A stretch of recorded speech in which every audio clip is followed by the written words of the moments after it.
ये मूवी एक ऐसे परिवार की है जिनकी जिंदगी बहुत ही संघर्षों भरी है। परिवार में एक छोटा और मासूम सा बेटा जिसका नाम टैकी है, बेटी युनगी, माँ जीसो और पिता कीवो है। ये परिवार महज 4 लोगों का है, लेकिन इनकी जिंदगी बड़ी ही उथल पुथल है। इनकी जिंदगी में तूफान तो ऐसा आया हुआ है कि न रहने को छत है और न ही खाने के लिए एक भी दाना। हर दिन बेहतर जिंदगी की तलाश में ये पूरा परिवार एक साथ एकजुट होकर निकल पड़ता है कि शायद आज इनका पेट पूरी तरह भर जाए। ये सब भी दीवार को लांघकर दूसरी तरफ आ रहे हैं। इतने में ही कीवो की नजर एक कपल पर पड़ती है कि वो बड़ी दर्द भरी और हड़बड़ी वाली आवाज में कहता है, मुझे 20 युआन की जरूरत है क्योंकि मेरा वॉलेट खो गया है। मेरी कार तो पास में ही है, लेकिन उसमें डीजल खत्म हो गया। पता नहीं मेरा वॉलेट किसने चुरा लिया। बहुत ढूंढा फिर भी नहीं मिला। क्या आप मेरी मदद कर सकते हैं? कीवो की बात सुनकर भी कपल ने तुरंत मुंह मोड़ लिया, लेकिन तभी उसके दोनों मासूम बच्चे टैकी और युन के सामने आ जाते हैं और कीवो को पापा के साथ चलने के लिए कहते हैं। कपल ने जैसे ही दोनों मासूमों को देखा, उनसे रहा नहीं गया। झट से उन्होंने पैसे निकालकर कीवो के हाथ में रख दिए। पैसों के लिए कीवो सब झूठ बोल रहा है, वो ये जानता है, लेकिन इस वक्त उसके झूठ से मिले हुए पैसों से उसके पूरे परिवार का पेट भर जाएगा। इससे बड़ी और अच्छी बात उसके लिए कोई नहीं हो सकती। पैसे देखते ही सभी के चेहरे पर खुशी की लहर दौड़ गई। कीवो ने जल्दी खाना ऑर्डर किया और पूरे परिवार ने एक साथ मिलकर पेट भर खाना खाया। और जैसे ही रात ढली, कीवो ने अपना टेंट निकाला। खुले आसमान के नीचे पूरा परिवार एक साथ उसी टेंट में जाकर सो गया। अब जैसे ही सुबह हुई कि वो एक बार फिर से नई उम्मीद के साथ जगा कि शायद आज उसकी जिंदगी में कुछ अच्छा हो जाए। पैसों के लिए एक बार फिर से कि वो निकल पड़ता है नए शिकार की तलाश में। तभी सामने उसे एक आदमी दिखा कि वो युन को लेकर उसके पास जा पहुंचा और उससे पैसे मांगने के लिए फिर से पहले जैसी बात दोहराई। सामने खड़े आदमी को कीवो पर बिल्कुल भरोसा नहीं था। उसने कीवो का पहचान पत्र मांगा। अब कीवो हड़बड़ाते हुए उसकी बातों का जवाब देने लगा, अरे मेरा पहचान पत्र, वो तो मेरी वॉलेट के साथ ही खो गया। वहीं दूसरी तरफ हम एक महिला को देखते हैं जिसका नाम यांगसुंग है। इस वक्त वो वॉशरूम में है। तभी यांगसुंग की नजर युन पर पड़ती है जो वहीं पर गंदा पानी पी रही है। वो जल्दी से युन के पास पहुंचती है और उसे ऐसा करने से रोकती है। ये पानी बहुत गंदा है, तुम्हें इसे नहीं पीना चाहिए, तुम बीमार पड़ जाओगी।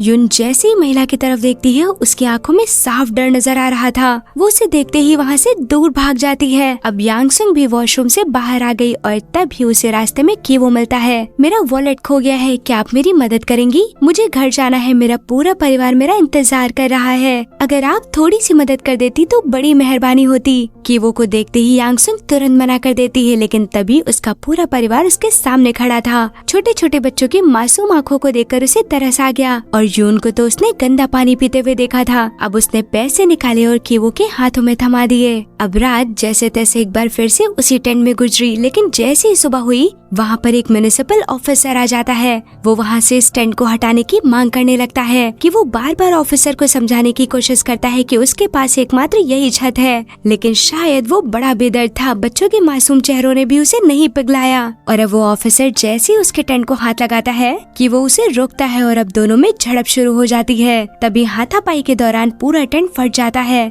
ये देखकर बच्चे जोर जोर से रोना शुरू कर देते हैं। तंबू फटते ही पूरा परिवार हक्का बक्का सा रह गया।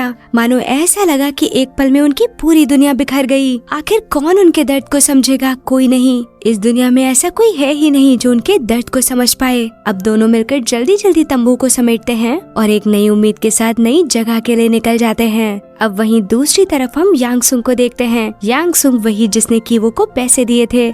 आज उसने एक नई दुकान खरीदी है और इसी के चलते उसने एक पार्टी भी दी है। जैसी पार्टी खत्म होती है, सभी अपने घर चले जाते हैं। लेकिन ये क्या, यांगसुंग जैसे ही घर पहुंचती है, उसका चेहरा उदासी में बदल जाता है। उसे तो खुश होना चाहिए। वो चुपचाप घर आकर अकेली कमरे में बैठी है। नींद तो जैसे उसकी आंखों से कोसों दूर है। वो अपने बेटे को याद कर रही है जो अब इस दुनिया में नहीं है। दिन तो जैसे तैसे कट जाता है, लेकिन रात उसके लिए बहुत भारी है। तभी यांगसुंग का हस्बैंड उसके पास आता है और उसे समझाने की कोशिश करता है। वो उसे दूर धक्का दे देती है। वो ऐसा करना तो नहीं चाहती, लेकिन उसका दर्द, उसकी पीड़ा इतनी गहरी है जिसका भर पाना अब उसके लिए बहुत मुश्किल हो रहा है। यांगसुंग के इस बर्ताव से उसका पति भी बाहर चला जाता है। इधर कीवो का पूरा परिवार एक नई जगह की तलाश में निकला है। तभी उनकी नजर एक अंडर कंस्ट्रक्टेड घर पर पड़ती है। इतनी थकान होने के बावजूद भी उस घर को देखते ही सबके चेहरे पर मुस्कान आ जाती है कि चलो उन्हें रहने के लिए छत तो मिल गई। बच्चे भागते वे चारों तरफ घर को देखने लगते हैं और फिर थके हारे सब वहीं सो जाते हैं। तभी रात में अचानक बाहर कुछ शोर की आवाज सुनाई दी। यून की तुरंत ही नींद टूट गई। डरी सहमी बच्ची तुरंत ही माँ से जाकर लिपट गई। बाहर भयंकर आंधी तूफान आया है और बारिश भी बहुत तेज हो रही है। छतों से पानी टपकने लगा। पूरा परिवार एक दूसरे को समेटे हुए एक साथ लिपटा बैठा है। उनके बिस्तर चटाइयाँ सब गीली होनी शुरू हो गयी। अब सभी की आंखों में बस सुबह होने का इंतजार था और अब रात भर बारिश को देखते देखते सुबह भी हो गई। वहीं दूसरी तरफ यांगसुंग, जिसके पास छत है लेकिन परिवार नहीं, और आज तो रात भर वो भी नहीं सोई। वो रात भर अपनी आंखों में अपने बेटे को ढूंढ रही थी। सुबह होते ही वो उसकी ग्रेव पर जा पहुंची और वहीं बैठकर फूट फूट कर रोना शुरू कर दिया। अपने बेटे के साथ बिताए गए हर लम्हे को वो याद करने लगी और फिर थोड़ी देर बाद खुद को शांत किया और घर के लिए कार में बैठकर निकली। तभी यांगसुंग की नजर एक बार फिर से कीवो पर पड़ती है। वो सामने खड़ा किसी अजनबी से वही झूठ दोहरा रहा है। मेरा वॉलेट खो गया है, मुझे घर जाना है, कुछ पैसों की जरूरत है। एक बार फिर से उसकी वही बातों को सुनकर यांगसुंग हैरान है। आखिर कोई आदमी इतना झूठ कैसे कह सकता है। उसके मन में दूसरे ही पल गुस्से का भाव आ गया। यांगसुंग कीवो का पीछा करना शुरू कर देती है। आखिर ये आदमी ऐसा क्यों कर रहा है, ये सोचते ही वो कीवो का पीछा करना शुरू कर देती है। कीवो अपनी पत्नी जीसो के पास पहुंचता है और बड़ी ही नॉर्मली उसके साथ बेंच पर बैठ जाता है। उसकी आंखों में सब कुछ बिल्कुल सामान्य नजर आ रहा है, जैसे बार बार ये झूठ अब उसे कोई परेशानी नहीं देता। और वहीं उसके दोनों बच्चे टाकी और यून गलियों में खेल रहे हैं। पूरा परिवार बिखरा हुआ है लेकिन फिर भी साथ है। दो मासूम जिंदगियां जिनका बचपन धूल और भीख मांगते हुए गुजर रहा है। यांगसुंग ये सब कुछ अपनी आंखों से देख रही है। इतने में ही छुपन छुपाई खेलते हुए टाकी एक ट्रक के नीचे चला जाता है। यून अपने भाई को बचाने के लिए ट्रक के सामने खड़ी हो जाती है। ये देख दूर खड़ी यांगसुंग मदद के लिए भागी और जल्दी से टाकी को ट्रक के नीचे से बाहर निकाला। वो जल्दी से दोनों बच्चों का हाथ पकड़ती है और सीधा कीवो के सामने जाकर खड़ी हो जाती है। मुझे पहचाना, मैं वही हूँ जिसने तुम्हें 70,000 युआन दिए थे, याद है या भूल गए। उसके लहजे में क्रोध और हक था। उसकी इन बातों को सुनकर भी कीवो बिल्कुल सामान्य बिहेव करता है और उससे कहता है, मैं आपको नहीं जानता, आप कौन हैं? कीवो के ये शब्द सुनकर यांगसुंग आग बबूला हो जाती है और तुरंत ही पुलिस को कॉल करना शुरू कर देती है। पुलिस का नाम सुनते ही कीवो अपने पूरे परिवार को लेकर वहाँ से भागना शुरू कर देता है। इतने में ही जीसो सड़क पर गिर जाती है। दरअसल जीसो प्रेग्नेंट है। मदद के लिए यांगसुंग जीसो के पास पहुंचती है और उसे उठाकर बिठा देती है। जीसो यांगसुंग के सामने घुटनों के बल बैठ जाती है और दोनों हाथ जोड़कर उसे माफी मांगना शुरू कर देती है। जीसो जोर जोर से रोकर कहती है, हमारे बच्चों पर दया कीजिए, हम ये सब कुछ करने के लिए मजबूर हैं। लेकिन अब भी यांगसुंग के मन में संदेह है, इसलिए वो तुरंत ही डिटेक्टिव के पास पहुंच जाती है और वहाँ पूरी घटना के बारे में बताती है। तभी डिटेक्टिव कहती है, कुछ महीने से इस तरह के काफी गिरोह सामने आए हैं, ये लोगों को लूटने का काम करते हैं। यांगसुंग हक्का बक्का होकर डिटेक्टिव की बातें सुन रही है। डिटेक्टिव यांगसुंग से कीवो का स्केच बनवाना शुरू कर देती है। वहीं दूसरी तरफ जीसो भागकर दोनों बच्चों के पास पहुँचती है और उन्हें गले से लगा लेती है। वहीं खड़ा कीवो, जो कि पुलिस का नाम सुनते ही बिल्कुल टूट चुका है, एक टूटा हुआ इंसान जो कि अपने परिवार को इस हाल में रखने के लिए मजबूर है। वो पागलों जैसा बिहेव करने लगता है। वो जोर जोर से जीसू को गालियां देना शुरू कर देता है और भगवान को कोसना शुरू कर देता है। अपने पति को इतना टूटा हुआ देखकर जीसो बहुत घबरा जाती है। वो घबराते हुए बच्चों की आंखें बंद करने लगती है और उन्हें वहाँ से दूर जाने के लिए कहती है, ताकि वो अपने पिता को इस तरह से टूटा हुआ ना देख सके। धीरे धीरे कीवो का बिहेवियर और बिगड़ता जा रहा था। वो सड़क पर हाथ पैर पटकते हुए जोर जोर से रोना शुरू कर देता है। जीसो उसे संभालते हुए गले से लगा लेती है। जैसे तैसे वो दिन तो संभल गया। अब दूसरे दिन टाकी को रोड के किनारे 100 युआन मिले। वो पैसे पाकर बहुत खुश है। वो यून का हाथ पकड़ता है और उसे पैसे दिखाते हुए साथ दुकान चलने को कहता है। दोनों बच्चे मिलकर खाने की सारी चीजों को इकट्ठा करते हैं जिन्हें वो बहुत दिन से मिस कर रहे हैं। अब बिलिंग के लिए दुकानदार के सामने रख देते हैं, लेकिन ये क्या, बिल तो 1100 युआन का आया, लेकिन उनके पास सिर्फ 100 युआन है। अब दूसरे ही पल दोनों बच्चों की खुशी सन्नाटे में बदल गई। दोनों मासूम से दया की नजरों से दुकानदार की तरफ देखने लगते हैं। उनकी नजरें दुकानदार से साफ साफ दया और प्यार की उम्मीद कर रहे हैं। दुकानदार कुछ देर उन दोनों मासूमों की आंखों में देखता रहता है और फिर 100 युआन में सारा सामान दे देता है। दोनों खुशी से झूमते हुए सामान को उठाकर बाहर की ओर भागते हैं। ये पल सिर्फ दया का नहीं था, बल्कि इंसानियत की खूबसूरत झलक थी। आज रात उनके पास सोने के लिए कोई छत नहीं है, इसलिए मजबूरन पूरे परिवार को एक सार्वजनिक बाथरूम में गुजारना पड़ता है। वहीं कीवो खुले आसमान के नीचे बेसुध पड़ा है। एक हारे हुए इंसान की परिभाषा भाषा हम कीवो को देखकर साफ लगा सकते हैं। इतने में ही यून अपने पिता के पास आती है और लेटते ही कीवो से कहती है, मुझे स्कूल जाना है, मैं भी और बच्चों की तरह पढ़ना लिखना चाहती हूँ। पापा, मैं आपके जैसे नहीं बनना चाहती। यून के ये सुर कीवो के दिल को छलनी कर रहे हैं। बस वो अपनी बेटी को सॉरी कह उसे गले से लगा लेता है। इधर सुबह होते ही ऑफिसर्स कीवो को पकड़ लेते हैं। वो पूरे परिवार को पुलिस स्टेशन लेकर जाते हैं, जहाँ वो जीसो से उसका पता लिखने के लिए कह रहे हैं। जीसो से सवाल किया जाता है कि तुमने बच्चों को स्कूल क्यों नहीं भेजा। जीसो बड़े ही दबे स्वर में कहती है, हमारा वो स्टेटस नहीं, इसलिए मैं बच्चों को खुद ही पढ़ाती हूँ। उसके शब्दों में बेबसी के साथ साथ आत्मसम्मान का स्वर था। और अब यांगसुंग को पहचान करने के लिए पुलिस स्टेशन बुलाया जाता है। वो एकटक खड़ी होकर दोनों बच्चों के मासूम चेहरे को देख रही है। आखिर ये दोनों मासूम बच्चे किसी गिरोह का हिस्सा कैसे हो सकते हैं? कहीं उसने कुछ गलत तो नहीं कर दिया? उसके अंदर एक अजीब सा डर चल रहा है। इतने में ही ऑफिसर यांगसुंग को अंदर बुला लेती है कि वो उसे देखते ही अपने बचाव में कहता है, मैं इस औरत को नहीं जानता, ये मुझ पर झूठा इल्जाम लगा रही है। और तभी कीवो के सामने वो सीसीटीवी की वीडियो पेश की जाती है, जिसमें वो यांगसुंग से पैसे मांग रहा है। सच के सामने आते ही एक बार फिर से कीवो टूट गया। वो यांगसुंग के पैरों में गिरकर उससे माफी मांगने लगता है, लेकिन शायद अब यांगसुंग कुछ नहीं कर सकती। पुलिस ऑफिसर कीवो की सजा के लिए उसे पकड़कर जेल में डाल देते हैं। इधर यांगसुंग जैसे ही पुलिस स्टेशन से बाहर निकलती है, वो कीवो के पूरे परिवार को वहीं पास में ही बैठा देखती है। पूरा परिवार बेबस और लाचार बैठा हुआ है। यांगसुंग बिना कुछ कहे अपनी कार में बैठती है और सीधा आगे निकल जाती है। लेकिन अब भी उसके दिल और दिमाग के बीच में कोई जंग चल रही है, ऐसा मानो जैसे उससे कुछ गलत हुआ है। दूसरे ही पल वो अपनी गाड़ी को रोकती है और उसे रिवर्स मोड पे लेती है। अब सीधा जाकर उसी परिवार के पास पहुंच जाती है। उसके चेहरे पर कोई गुस्सा, कोई नाराजगी नहीं है। बड़े ही करुणा और दबे स्वर में वो जीसो से कहती है, क्या तुम अपने परिवार को लेकर मेरे साथ चलोगी? मैं तुम्हारी मदद करना चाहती हूँ। उनके हाँ कहते ही यांगसुंग की जंग रुक सी गई। अब वो उनके पूरे परिवार को लेकर अपने उसी नए होटल में आ जाती है। सबसे पहले तो वो जीसो और दोनों बच्चों को पेट भर खाना खिलाती है। इधर जैसे ही यांगसुंग के हस्बैंड को इस बारे में पता चलता है, वो उससे तर्क वितर्क करने लगता है। लेकिन यांगसुंग के पास उसकी हर बात का तोड़ था। रिश्ते सिर्फ खून से नहीं बल्कि करुणा, दया और इंसानियत से बनते हैं। मैं बस वही कर रही हूँ जो मुझे सही लग रहा है। इधर की वो अपनी पत्नी और बच्चों के दूर होने की वजह से बिल्कुल पागलों सा बर्ताव करने लगता है और एक दिन मौका पाते ही वहाँ से भाग निकलता है। वहीं यांगसुंग अपने घर में रहकर दोनों बच्चों को पढ़ना लिखना सिखा रही है। उन दोनों मासूम बच्चों में वो अपने बेटे को देख रही है। यून और टाकी की छोटी छोटी उंगलियां जब शब्दों को पन्नों पर उतारती हैं, तब यांगसुंग और जीसो दोनों का मन खुशी के हिलोरे लेता है। कभी कभी तो यांगसुंग उन दोनों को देखकर रो पड़ती। वो हर पल उन दोनों में अपने बेटे को ढूंढ रही है।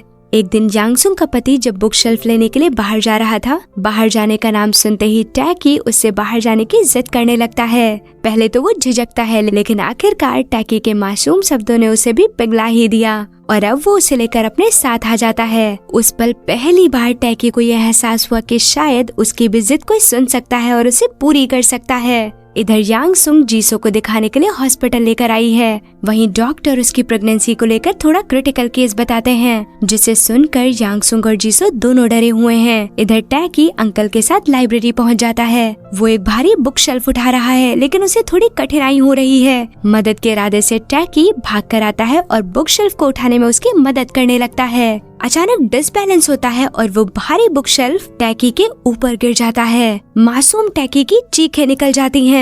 एक पल के लिए यांगसुंग के पति को लगा जैसे वो उसका बच्चा है जो मदद के लिए चीख रहा है। वो जल्दी से टैकी को अपनी गोद में उठाता है और उसे सीधा लेकर हॉस्पिटल पहुंच जाता है। वो उसी हॉस्पिटल आया है जहां पहले से ही यांगसुंग और जीसो मौजूद हैं।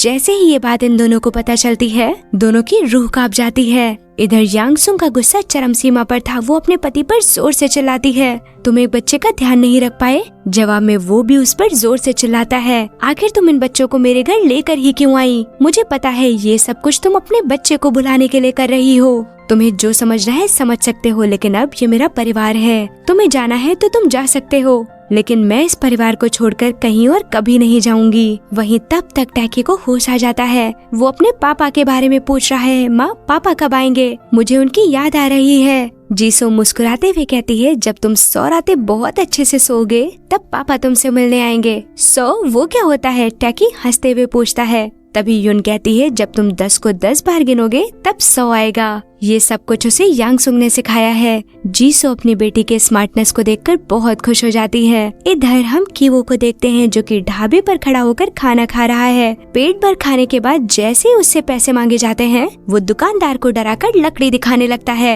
इतने में ही वो दुकानदार उसे पागल समझकर चाकू दिखाने लगती है। चाकू देखते ही कि वो डर के मारे वहाँ से भागता है और भागते भागते कुछ ही दूर जाकर धड़ाम कर गिर जाता है। वो मानसिक रूप से पूरी तरह से बीमार हो चुका है। एक दिन जीसो पुलिस स्टेशन कीवो से मिलने आती है। ऑफिसर उसे देखते ही कहती है, अच्छा हुआ आप आ गई, हमारे पास आपका कोई कांटेक्ट नहीं था। ऑफिसर की बातें सुनकर वो परेशान हो जाती है कि वो कहाँ है, सब कुछ ठीक तो है ना? आपके पति जेल से भाग गए हैं और हम भी उन्हें ढूंढने की कोशिश कर रहे हैं। अगर आपको कोई भी इन्फॉर्मेशन मिले तो हमसे संपर्क जरूर करिए। कीवो की फरार होने की बात सुनकर जीसो का मन झकझोर गया। आखिर वो कहाँ और किस हाल में होगा। इधर की वो घर ढूंढते हुए अपनी बेटी से मिलने आ गया, जहाँ पर वो अपने पिता को सब कुछ कह सुनाती है कि उसे पढ़ना लिखना आता है और ये सब उसे यांग सुंग ने सिखाया। कि वो एक पन्ने पर अपनी बेटी को कुछ लिख कर देता है। अब जैसे ही जीसो घर पहुँचती है, युन उसके हाथ में कीवो का मैसेज थमा देती है। कीवो ने मिलने का समय और जगह बताया है। वो यांग सुंग के सामने नहीं आना चाहता। इधर जीसो कीवो की बताई हुई जगह पर पहुँच जाती है, जहाँ पर वो उसे बताती है कि अब हम यहीं रहेंगे यांग सुंग के साथ। हम यहाँ बहुत खुश हैं और दोनों बच्चे वो तो पढ़ना लिखना भी सीख रहे हैं। तुम्हें पता है मैं यहाँ काम करती रहूंगी और इससे हम उन्हें एक बेहतर जिंदगी दे सकते हैं। ये सुनते ही कि वो गुस्सा हो गया और एक कुर्सी से उस पर वार करना चाहता है, लेकिन तभी उसने खुद को रोक लिया। लेकिन जीसो की आंखों में कोई डर नहीं, उसकी आंखों में तो आत्मसम्मान है। वो उसे बताती है मैं और मेरा आने वाला बच्चा बिल्कुल ठीक है। वो उसे समझाते हुए कहती है देखो कि वो मैं सब बिल्कुल नहीं चाहती कि मेरे बच्चे बिल्कुल तुम्हारे जैसे जिंदगी से भागते रहें। मैं उन्हें आत्मसम्मान की जिंदगी देना चाहती हूँ। उसके लिए मुझे जो बन पड़ेगा मैं करने के लिए तैयार हूँ। मुझे एक उम्मीद मिल गई है और मैं उसे कभी नहीं छोड़ना चाहती, लेकिन मैं वहाँ नहीं आ सकता। हम एक साथ एक परिवार बनकर रहना चाहते हैं। हमारे पास छत नहीं होगी लेकिन फिर भी हम बहुत खुश रहेंगे। तभी जीसो कहती है कि अगर तुम हमें छोड़ दो तो हम बहुत खुश रहेंगे। उसके जवाब ने कीवो को झकझोर कर रख दिया। अब उसके दिल और दिमाग की सारी जंग शांत हो चुकी थी। दोनों पति पत्नी की आंखों से झरझर आंसू बह रहे हैं और जीसू एक नई उम्मीद लेकर वापस होटल की तरफ लौट आती है। जीसू के पहुंचते ही यांग सुंग कहती है मैं दोनों बच्चों का एडमिशन स्कूल में करवाना चाहती हूँ। जीसू उसे रोकते हुए कहती है लेकिन मेरे पास पैसे नहीं हैं। यांग सुंग उसे समझाते हुए कहती है प्राथमिक शिक्षा तो बहुत कम पैसों में हो जाती है और तुम बिल्कुल परेशान मत हो, मैं तुम्हें सैलरी भी दूंगी जिससे तुम इन दोनों बच्चों को पढ़ा सकती हो। अब एडमिशन के लिए जैसे वो स्कूल पहुँचते हैं जहाँ यांग सुंग का दोनों बच्चों से संबंध पूछा जाता है। यांग सुंग थोड़ा सा ठिठकती है, फिर दूसरे ही पल कहती है मैं इन दोनों बच्चों की आंटी हूँ। उसके शब्दों में प्यार के साथ साथ अपनापन था। तभी एक दिन यांग सुंग का पति जीसो से पूछ बैठता है कि आखिर वो बेघर कैसे हुए, उसका पति क्या करता था। तब जीसो अपनी कहानी बताती है मैं एक अनाथ थी। मैं कॉलेज के दिनों में कीवो से मिली और फिर वहीं पर हम दोनों ने शादी का फैसला लिया। कीवो एक इंश्योरेंस कंपनी में काम करता था। वहीं एक दिन कीवो को एक आदमी मिलता है जिसने कीवो को हाउसिंग प्रोजेक्ट का लालच दिया और फिर क्या था एक बड़ा घपला हुआ जिसमें कीवो ने अपना सब कुछ गवा दिया। हमारा घर, परिवार, पैसे सब कुछ बिखर गया और हम रोड पर आ गए। यहाँ तक कि हमारे ऊपर इतना कर्जा था कि हम शहर दर शहर भागते रहे।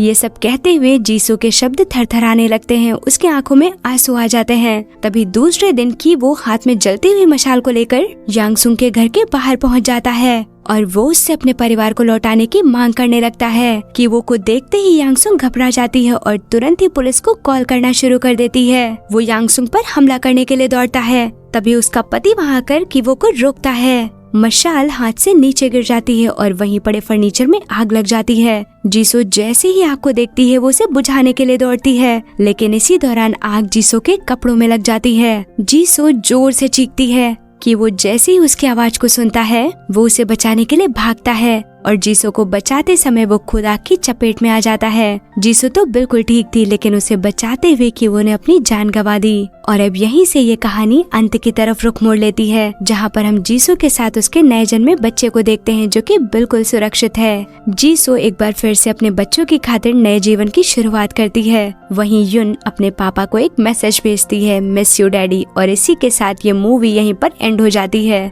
ये कहानी सिर्फ एक कहानी नहीं लेकिन हमारी जिंदगी के लिए एक सीख भी है। कैसे लोग अपने थोड़े से लालच के लिए पूरे के पूरे परिवार को बेघर कर देते हैं। सो फ्रेंड्स, आपको ये मूवी कैसी लगी हमें ये कमेंट सेक्शन में जरूर बताएं। हमारे चैनल को लाइक करें, शेयर करें और सब्सक्राइब करना तो बिल्कुल ना भूलें। अगर आप ऐसी और भी इंटरेस्टिंग वीडियोस के लिए हमारे साथ जुड़ना चाहते हैं तो हमें टेलीग्राम, इंस्टाग्राम, फेसबुक और यूट्यूब पर फॉलो करें। Thank you for watching the video.